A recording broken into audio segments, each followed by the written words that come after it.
जो पारस हत्याकांड में मुख्य आरोपी तौसीफ बादशाह और उसके साथ में जो 3 अन्य जो षड्यंत्रकारी उनको कलकत्ता से गिरफ्तार किया गया था पटना पुलिस और एसटीएफ की जॉइंट टीम के द्वारा।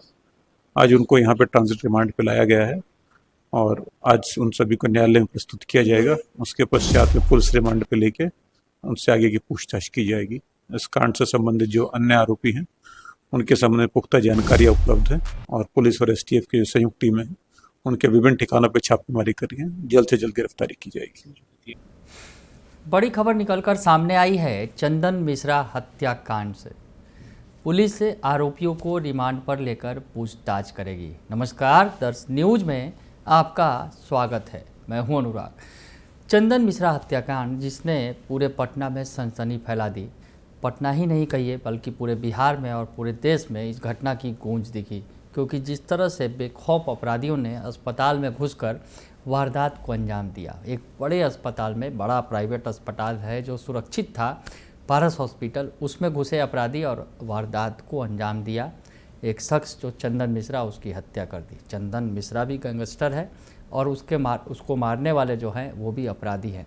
तो ऐसे में अपराधियों के बीच अगर कहा जाए गैंगवार में इस घटना को अंजाम दिया गया। लेकिन जिस तरह से तौसीफ बादशाह और उसके साथियों ने इस घटना को अंजाम दिया तो पुलिस व्यवस्था पर सवाल खड़े उठे। पुलिस पर तमाम तरह के सवाल खड़े होने लगे कि पुलिस आखिर क्या कर रही थी। अपराधी जिस तरह से हत्या के बाद भागे और हथियार लहरा रहे थे सड़क पर, वो तस्वीर भी वायरल हुई थी। तमाम तरह के सवाल खड़े हुए थे। लेकिन पटना पुलिस को बड़ी कामयाबी हाथ लगी जब पश्चिम बंगाल से पटना पुलिस ने 4 आरोपियों को गिरफ्तार किया है, जिसमें तौसीफ बादशाह भी शामिल है और नीसू खान शामिल है। तो तौसीफ बादशाह जो मुख्य शूटर था, जो आगे बिल्कुल सामने में दिखा जो कैमरे पर और सीसीटीवी में जो कैद हुआ, और उसके बाद आखिरी में वो निकला भी था और बेखौफ अंदाज में जा रहा था। तो तौसीफ बादशाह जो है इस पूरे घटनाक्रम को लीड कर रहा था, ये साफ तौर पर दिखा। और इसके पीछे जो उसके सहयोगी थे उन्हें भी गिरफ्तार किया गया। जैसा कि नीसू खान की गाड़ी से भागे थे ये जो आरोपी जो है बंगाल की तरफ, बंगाल गए थे, बंगाल से पुलिस ने दबोच लिया उन्हें। हालांकि अभी इस मामले में अभी और कई लोगों की गिरफ्तारियां होनी है। पुलिस पूछताछ कर रही है और आगे की कार्रवाई करेगी। इस बीच जो पटना पुलिस रिमांड पर लेकर अब पूछताछ करेगी। जो आरोपी हैं उन्हें पटना ले आया गया है और पूछताछ जो है वो किया जाएगा। रिमांड पर ले रही है पटना पुलिस। इस संबंध में जो पटना के आईजी हैं, पटना रेंज के आईजी जितेंद्र राणा, उनका बड़ा बयान सामने आया है। क्या कुछ कह रहे हैं जितेंद्र राणा इस पूरे केस को लेकर, आप उनका बयान सुन लीजिए। जो पारस हत्याकांड में मुख्य आरोपी तौसीफ बादशाह और उसके साथ में जो 3 अन्य जो षड्यंत्रकारी उनको कलकत्ता से गिरफ्तार किया गया था पटना पुलिस और एसटीएफ की जॉइंट टीम के द्वारा।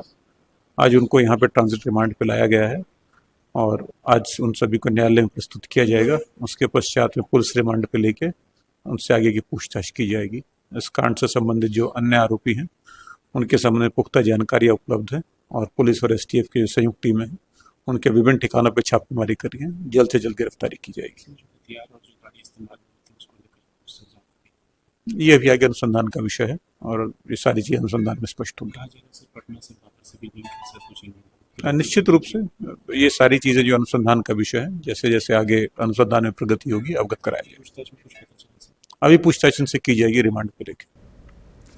तो सुना आपने कि जितेंद्र राणा बता रहे हैं कि पटना पुलिस रिमांड पर ले रही है और आरोपियों से पूछताछ की जाएगी और विस्तार से इस पूरे घटनाक्रम में किस तरह से क्या कुछ हुआ, पटना पुलिस एक एक बिंदुओं पर जो है जांच करेगी, पूछताछ करेगी और आगे जो अभी अपराधी हैं फरार, उनको भी पकड़ा जाएगा। इस बीच जो पटना की सेंट्रल एसपी हैं, पटना सेंट्रल एसपी दीक्षा, उन्होंने भी बयान दिया है इस मामले में। क्या कुछ कह रही हैं पटना की सेंट्रल एसपी दीक्षा, वो बयान भी सुन लीजिए आप। सब साथी हैं, बाकी जो भी लोगों को उसके साथ में गिरफ्तार वगैरह किया गया, रिमांड पे लाया गया, वो सब जो हैं उसके साथीगण हैं जो फाइनेंस कर रहे थे या भागने में हेल्प कर रहे थे या प्लानिंग में जो साथ में थे, जिन्होंने बैंक अकाउंट सेटअप किया या कुछ किया या हथियार में हेल्प किया, तो उन सबको जो है राउंड अप किया जा रहा है। हथियार शायद समनपुरा में ये लोग छिपा है, इस तरह की बातें सामने ऐसी सूचनाएं कुछ मिली थी जिस पे कार्रवाई भी की गई है। यदि और कुछ स्पेसिफिक इन्फॉर्मेशन मिलेगी तो और आगे कार्रवाई होगी। बाकी इनसे पूछताछ चल रही है, निशानदेही पे जो है रिकवरी होने पर आगे जो है अग्रतर कार्रवाई की जाएगी। अब वही उनका गैंग का जो था आपसी मैटर, वहीं से सब लिंकेज बैठ रहा है। क्या जुड़ा था ये? वो अभी इन्वेस्टिगेट किया जा रहा है। पूछताछ में क्या बताया कि उसके जो अन्य गुर्गे थे वो किधर भागे हैं, क्योंकि सब अभी पूछताछ जारी है। तो अभी जब कुछ फाइनल उसका फॉर्म आएगा और कुछ टेक्निकल एविडेंसेस से मैच होगा तब फिर शेयर किया जाएगा। बाइक और हथियार बरामद चल रहा है, कार्रवाई जारी है। पूछताछ के बेसिस पे उससे आगे ढूंढा जाएगा। तो सुना आपने कि जो पटना की सेंट्रल एसपी दीक्षा बता रही हैं कि जिन लोगों को अरेस्ट किया गया है वो तौसीफ बादशाह को सहयोग दे रहे थे, जिसमें निशु खान भी था और भी लोग हैं, उन्हें गिरफ्तार किया गया है और बाकी जो शूटरों की जो है तलाश फिलहाल जारी है। तो पटना पुलिस को बड़ी कामयाबी मिली है, लेकिन इस मामले में अभी जो भी है उद्भेदन अभी पूरी तरह से नहीं हो सका है। पिछले दिनों एसएसपी ने प्रेस कॉन्फ्रेंस करके तमाम बातों की जानकारी भी दी थी और बताया भी था पूरा विस्तार से कि किस तरह से अपराधियों को गिरफ्तार किया गया।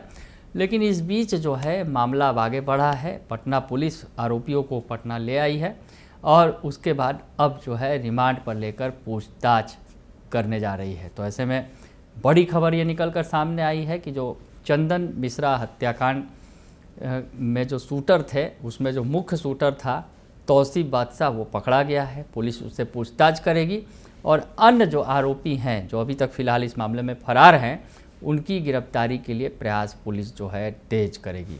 तो इस वक्त की बड़ी खबर आपको बता रहे हैं जो पटना से निकलकर सामने आई है।